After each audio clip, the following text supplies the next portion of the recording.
what would you paint the picture of this future, you know, you in charge? And imagine, if you will, a future that looks like this. What would be your picture that you would paint?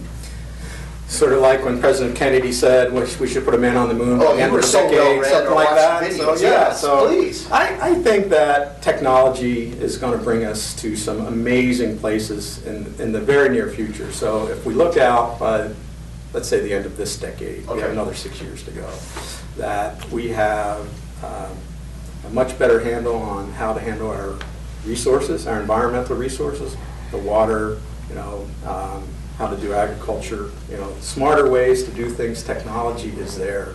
It's just a matter of, you know, enhancing those scientists and engineers to be able to develop that. So that's one thing. So our quality of life should be better. How we live, you know, gosh, we're blessed to live in Ventura County, where we have this wonderful weather, this Mediterranean climate.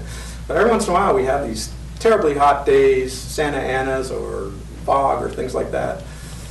But we should be able to take advantage of that and go forward. And some things that just haven't been developed yet that will allow us to you know, us to live well in the Santa Ana conditions or the marine layer, things like that. And then our transportation. I mean, we are not a very transportation-friendly area. This is California. It's wonderful that we can drive and we have great roads. But as we get more and more people, we're going to need to make sure that we have better ways to do that, better commuter routes and light rail, buses, different things, different destination places like that.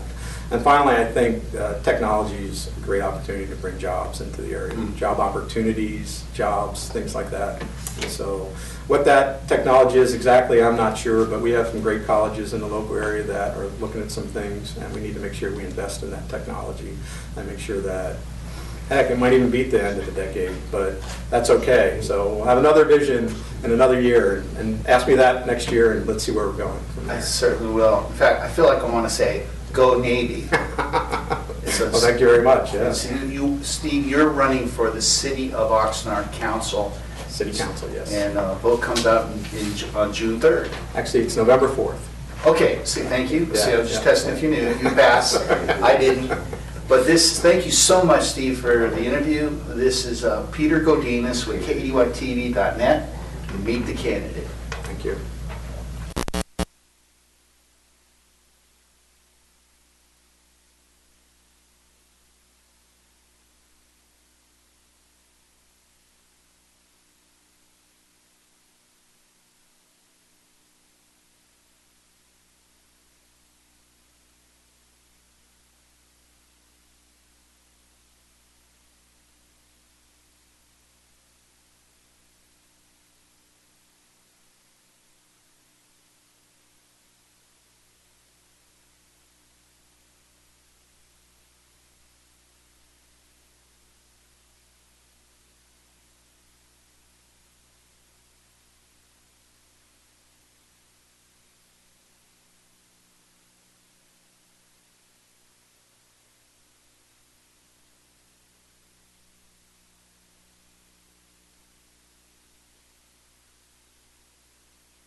this is Peter Godinez, your ambassador. We're here at KEDYTV.net.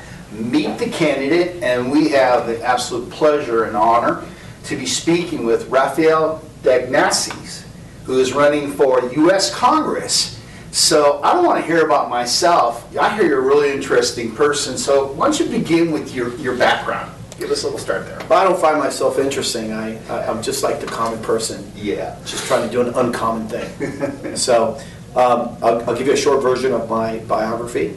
And I was born in Cuba.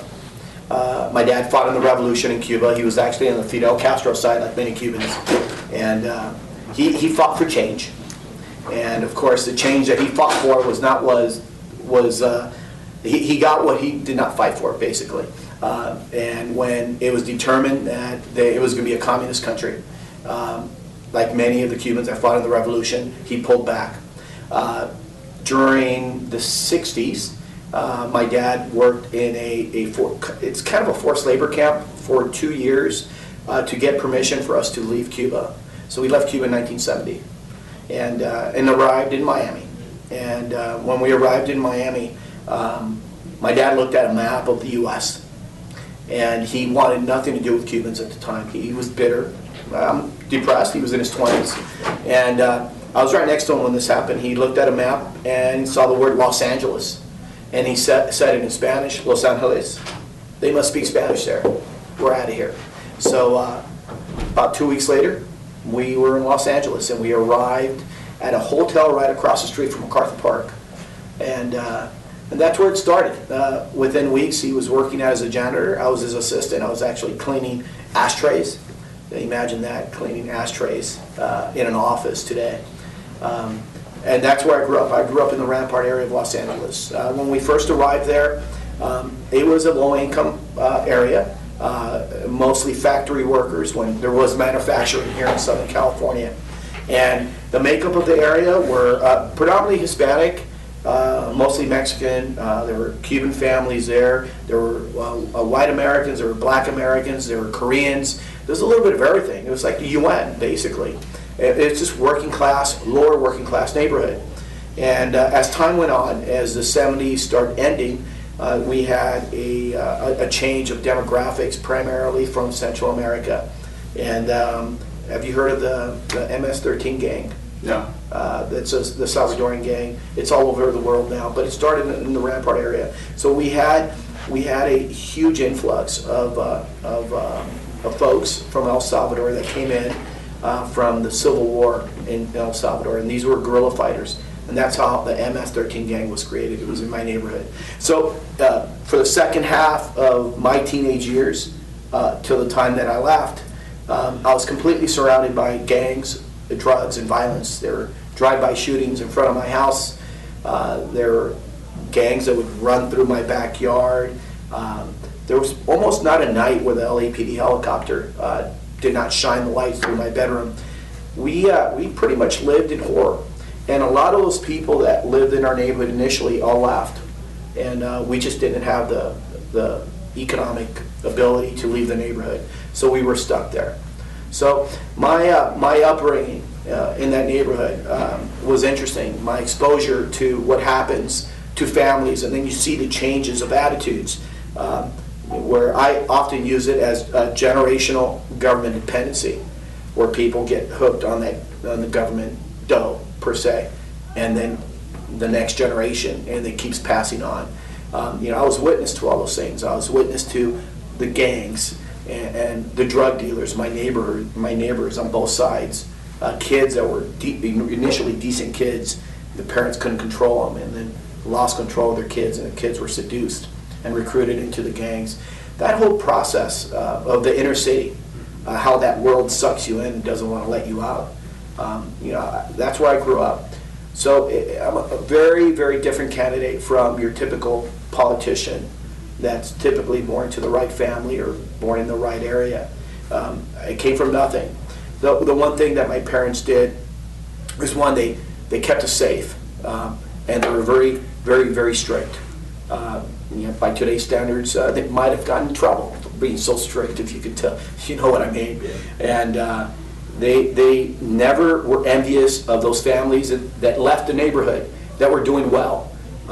My mom and dad were always emphasizing to look at people that are doing great and learn from them. Never be envious of others. And that was one of the things. We had childhood friends that did leave the area and now lived in other areas.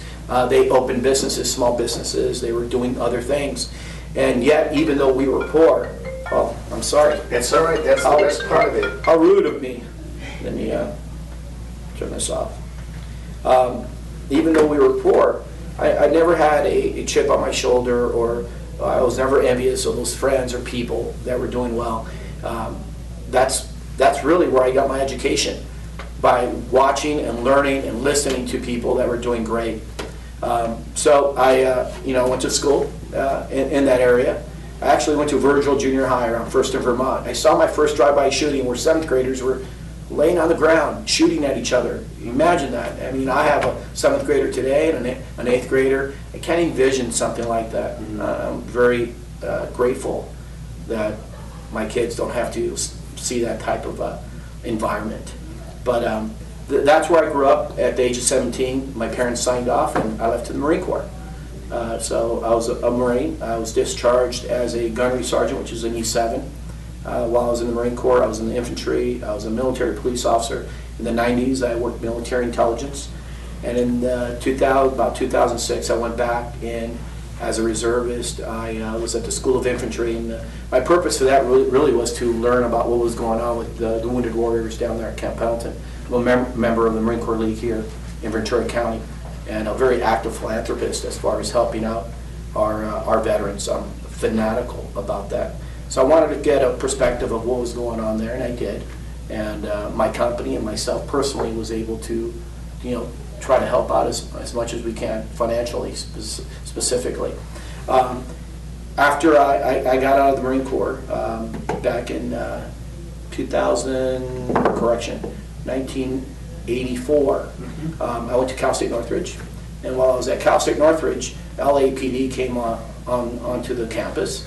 And during that time, I was actually going through the Sheriff's Reserve Academy while I was still a student. So I was actually a reserve police officer while I was going to college. LAPD came into college, recruited. I joined up, and I knew that's what I wanted to be. I wanted to actually go back to my own neighborhood, and I wound up actually working in my own neighborhood, and had the pleasure of running into guys that robbed me when I was a little kid. Wow. That was kind of interesting. Tell us more about that experience. It was an interesting experience. I was able to actually turn some of those contacts when I was young into what they call CIs, confidential informants, and use them in a very effective way, specifically with combating drugs and gangs. And it was my years there were not only informative, very. I was happy with my career. We really did some really great work. I did 3 tours on narcotics, 2 of them undercover. One of the tours that I did, I actually played a high school kid and went into a high school in the San Fernando Valley. I was 23 years old at the time, and I was pretending to be a 16-year-old. During that process, my objective was really to find out who the adult drug dealers were that were poisoning our kids. And I did. I actually got involved with organized crime in the Sylmar area in Pacoima. I was in crack houses back then. It was crack houses, and I was cooking crack cocaine with some really bad characters for several months. And 6 months later, we wound up taking down a lot of bad characters from that experience. So I've run a very diverse life. And in 1995, I left LAPD and ventured off into the private sector, and that's where I've been since.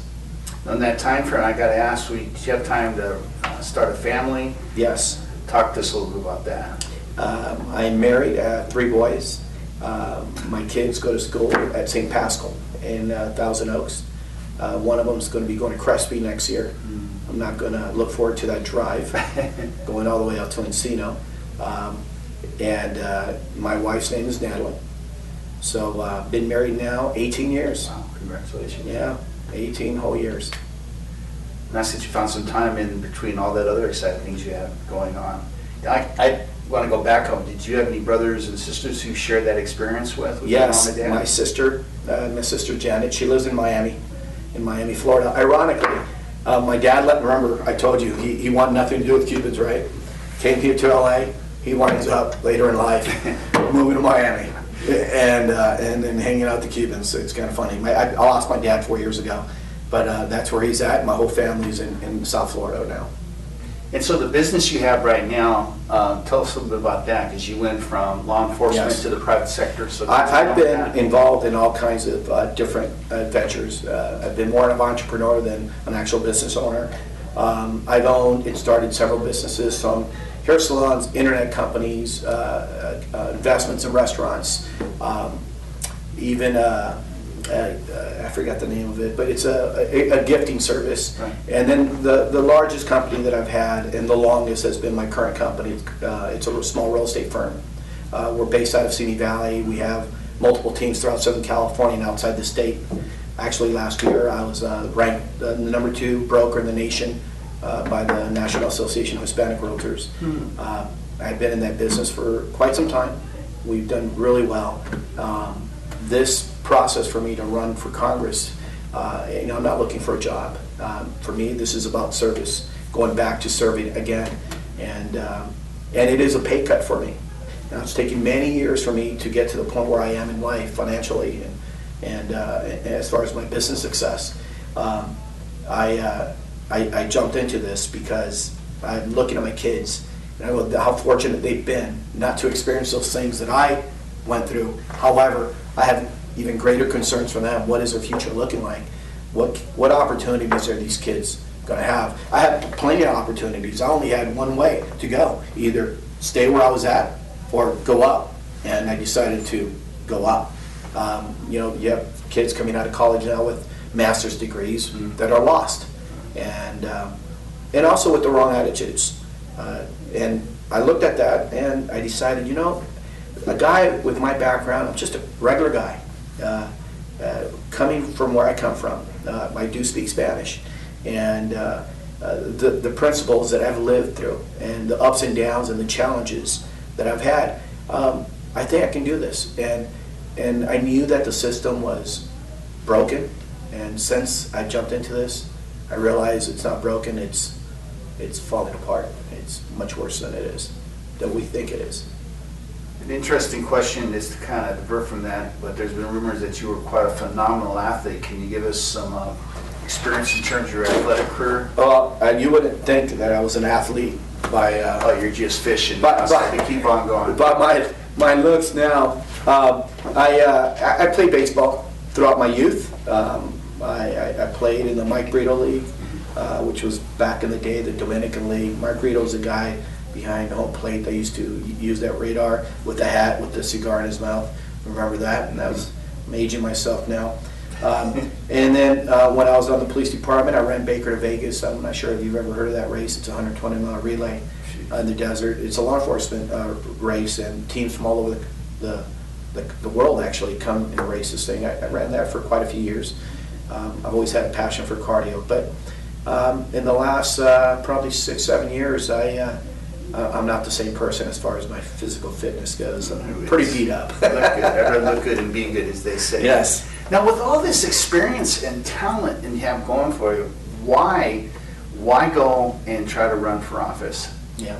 I want to go back to the experience thing. On Saturday, I was in a debate, and I was asked, you've done X, Y, Z, but you don't have any legislative experience. And I brought up this point because a former congressman sent me a message. He goes, you can't do this. You have no legislative experience. And my response to that is, all due respect, sir, all the people with legislative experience is what got us into the problem that we're in right now. So, and the founding fathers of this great country were not legislators. They were farmers, they were parents, they were small businessmen, they were regular people from all walks of life. And I think we need to get back to those, to those types of folks into government where they're not career politicians. I really believe that both parties should be getting rid of 70–80% of their career politicians, and bringing people in that have had regular experiences of life, that have had reached success in life, whatever it is that they've done, and recruit them and encourage them to run, but for a short period of time. I really believe we should have term limits. I was told by some politicians, well, we can't do that. You need X period of time to understand how Washington works. But hold on here. The president comes in for 4 years, and then if he's reelected, he's in 4 more years. Why should a congressman or a senator be in office for 30 years? That makes no sense to me. So this is something they use to protect themselves. So months back, I actually had I presented a document, a notarized document, pledging that I would not run, be in office more than 8 years if I'm given the honor to represent this district. I believe that a lot of these folks go to Washington with good intentions, but are seduced by the power and the money, and then they forget, and then they become part of the establishment. And this is where we're at right now. One final question that I always like to ask all the candidates is, if you had one question you would really like to be asked that you can think you could hit a home run, what would that question be? Well, there's so many subject matters. I've never thought about that. No way, I stumped you? No, Yeah, stumped you really have stumped me. Not kidding. Yeah. You know what? Basically, why are you doing this? Okay. Why are you doing this? And really, for me, it's really one reason only. Really, truly one reason. I am passionately, I love this country. When the flag is raised, when the Marine Corps hymn is sung, when anything that's patriotic just makes my blood rise and my eyes watery and I get chills. This country is about inspiration, and it's my opinion that the types of people that are running it right now don't have vision, don't inspire. There's a lot of lip service. These politicians will say and do anything to get that 1 minute of approval so they can get their votes and move on with life. And the reason why I'm doing it is basically because I love this country. I don't have any spin. I don't have any real political words to say. I'm not a professional at this. I had my first debate Saturday. Going into it, there was a U.S. ambassador there, a professor of law, a assemblyman that's also an attorney, and our incumbent congresswoman. She decided not to participate. And here's this, I'm not a kid anymore, but this kid from the hood, with always worked from a position of disadvantage, but has been living the American dream through hard work. And I was very nervous, and in the morning I was like, what am I doing? How am I going to communicate with these guys? I wound up doing pretty good, holding my own. So only in America, as Don King would say, only in America.